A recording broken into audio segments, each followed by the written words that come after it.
Hey everybody, my name is Taylor Glenn and this is my channel Taylor Tries, where I try new things and I try to teach you new things. Today I'm going to teach you a 3-ball juggling trick called Fake Mess. It looks like this.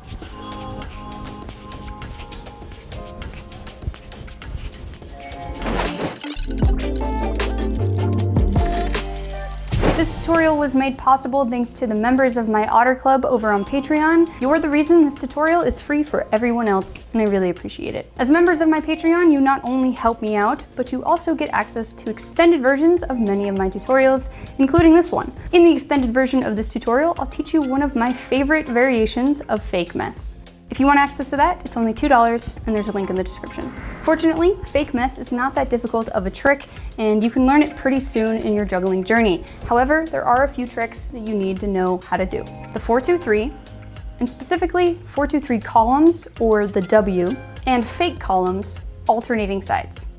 I also recommend that you know Mills Mess, although this trick isn't directly related to it despite its name. Some people find it easier than Mills Mess, some people find it harder. Mills Mess is an important trick, so I recommend that you learn that one anyway, but if you're still having a hard time with Mills Mess, I still think you can try out this Fake Mess and see if you can do it. I have tutorials on all of those. If you haven't learned those yet, go do that, and then you can come back and learn Fake Mess. Let's take a look at what's happening in Fake Mess. Fake Mess is essentially a 4-2-3 variation, where we're dragging the twos underneath the pattern, which creates a similar cross-armed effect to Mills Mess. But since we aren't actually throwing that underarm ball, it gets its name Fake Mess. Let's break it down. There are two ways I like to teach this trick, depending on people's individual learning styles. So I recommend you watch both of them and follow whichever one feels the best for you. If the first one isn't working for you, don't worry, keep watching, check out the second method, and I have no doubt one of them will help you in learning the Fake Mess. We're gonna break it down step by step, which is my personal favorite way to learn. So when we think about Fake Mess, I think it's easiest to think about those 3 columns that we did in our 4-2-3. So we have 3 distinct spots, and I'm using 3 different colors balls for that reason. You don't have to, I'm just doing it so you can follow along. It can also be helpful to have a 2 and 1 color combo where the outside balls are the same color and the middle ball is a different color. So I'll be showing you both color combos to help you follow along. This is a 2-sided pattern, which means it doesn't matter which hand you start with, we're gonna work on each side. So whichever hand has 2, we're gonna start with that first outside column on that hand. So it'd go 1, 2, 3, right? Similar to how you would start 4-2-3. So we've got the first ball, we're gonna throw 1. And as we do that, we're going to do our underarm drag. So we're gonna go 1, 2. And I want those moves to happen at the same time. We're gonna throw this ball as we drag this ball. 1, 2, 1, 2. Now when we come back on 2, I want you to throw that middle ball, that second ball. 1, 2. And you can catch it in that other hand. So as we're throwing that second ball, we're bringing our hand back. So we're crossing our arm on the 1 throw, 1, and then we're uncrossing our arm on the 2. 1, 2. Now let's try it on the other side. We've got 2 in the other hand. We're gonna start with that outside column and we're gonna do the exact same thing, but it's inversed. 1, 2, 1, 2. And now we're gonna add that second throw in the middle, just like we did on the other side. 1, 2, catch. Now we're set up on the other side. Let's practice both sides together. 1, 2, catch. 1, 2, catch. 1, 2, catch. 1, 2, catch.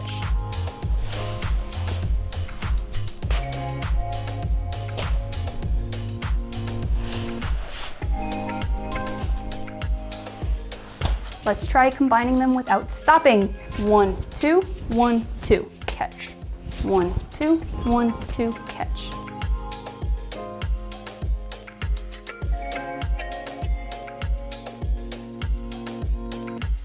Again, the important thing on this is that as you're throwing the outside ball, with each hand, you're going to match that underhand drag. So 1, 2, and then 1, 2. 1, 2, 1, 2, catch. If you're somebody that prefers right and left counting instead of 1, 2, then it would be right, right, left, left, or whichever hand you're starting with. Then you just keep going. 1, 2, 1, 2, 1, 2, 1, 2.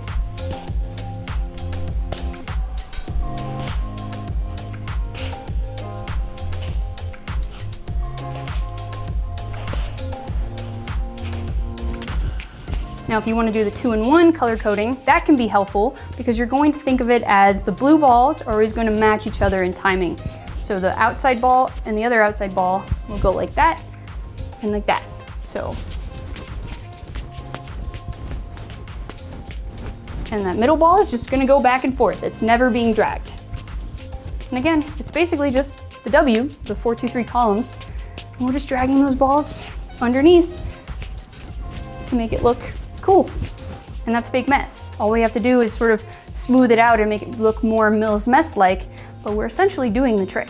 We're gonna cover how to smooth it out after I teach you the second learning method. The second learning method is transitioning from the columns 4, 2, 3, which is a prerequisite you should already know. Columns 4, 2, 3 involves throwing the 4, 2, 3 pattern in columns where every ball is going straight up.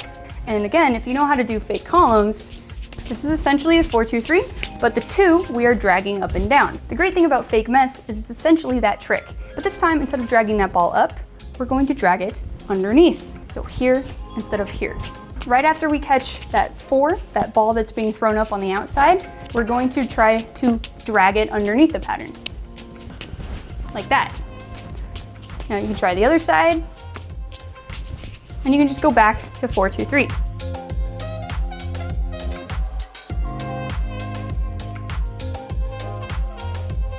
So very similar to columns, we went up and down, now we're going here and back. Now you can try to do it every time. Start with your 4, 2, 3, 1, 2, 3, 4. And you can always go back.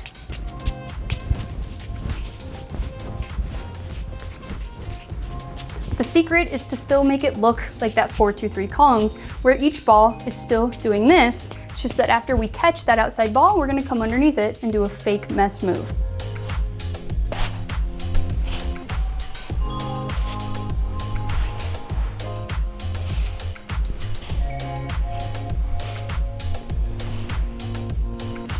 And that's how you transition into fake mess from the 4, 2, 3 or from the W. So hopefully one of those two methods helps you at least kind of get going in the trick. You're still having trouble with it. I'm gonna cover troubleshooting at the end, so make sure you check that out. So in this section, we're gonna try to make it look more like this and less like this. And that can be a little tricky for some people. Basically, it all comes down to our throws. The bottom hand that's dragging, it's gonna be doing pretty much the same thing, but we're gonna throw our throws a little different. If you know how to do Mills mess, the secret to making that trick look good is to throw from our shoulders, but end more in the middle of our body, like this.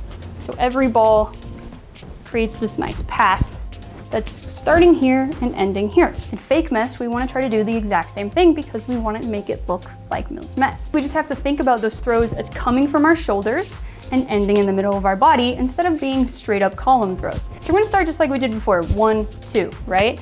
But this time let's curve those throws. So we're going to start the first one curving from our shoulder to the inside of our body.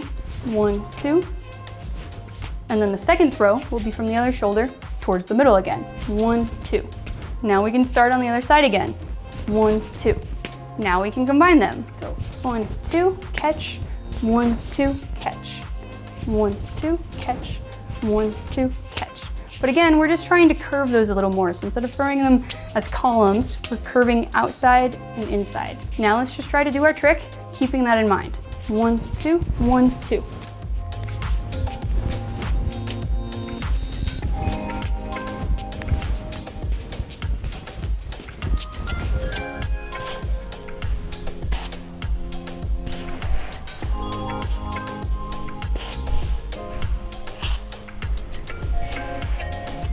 And that's fake mess, where it actually looks like a fake mess. That can be surprisingly hard. Take your time with it. You can actually practice this with the 4, 2, 3 without the underarm. Outside, inside, outside, inside, outside, inside, outside, inside. Right, right, left, left. And this actually can just be a fun 4, 2, 3 variation in general if you've never tried it before. And then once you can kind of get the hang of that, we can just transition into our fake mess. And you can always go back to it. And then if you really want to jazz it up, I tend to sort of come up and back with that underhand ball. So instead of just over and across, I'll kind of dip down and come up, and I'll almost try to make it as high as I can so that it looks like Mills mess. It's just imitating that underhand throw. I'm coming up and then back down.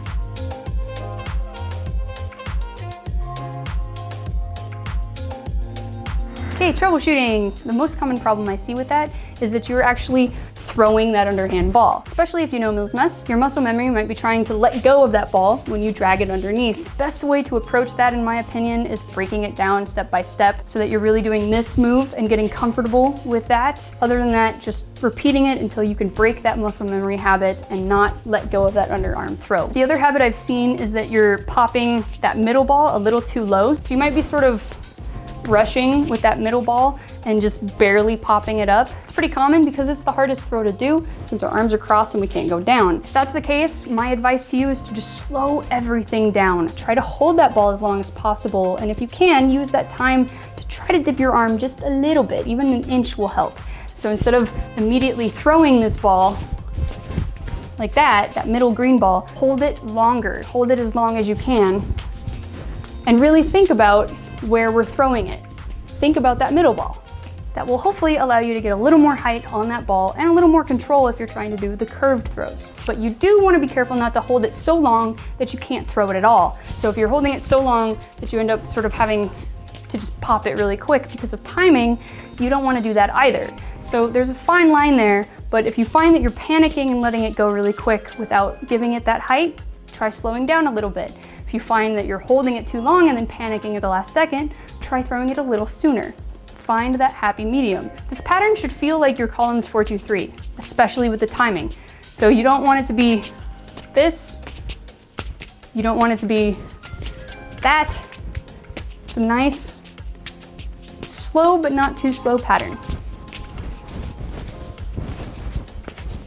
Trying to learn the accentuated looking one where you're curving those balls, you might actually be curving them too much and have a really hard time maintaining the pattern because it gets a little wide and you find yourself moving side to side. It's easy when we do tricks like this to overcorrect. I think especially the tendency is to try to overthrow that back throw, the one that's overhand, because it's hard and we panic. So keep an eye on how far those throws are going. If you find yourself really moving and having a hard time keeping it contained, you're throwing too far. Another thing to keep an eye on is if you are sort of just dragging this hand out like this, we definitely don't want to just like be loosey-goosey with that underhand ball because that doesn't look good. We want to create that Mills Mess look by dragging that hand all the way over to the other shoulder and back. So really get comfortable dragging that back. The other final tip that I just think will help you, when you first learn this, pay attention to your heights. You really don't want them so high that you can't get that accuracy down because it's gonna be really hard to get it from your shoulder to the middle and all that stuff. Bring it down if it's too high, but also resist the temptation to do it really low until you're really good at that timing, because the lower these are, the faster your drag and drag back have to be. So if you're really low, you have to go really fast.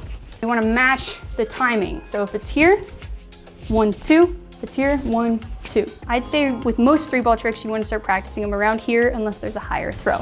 So for this one, I think this is a great spot to learn it. Right around eye level or the top of your head.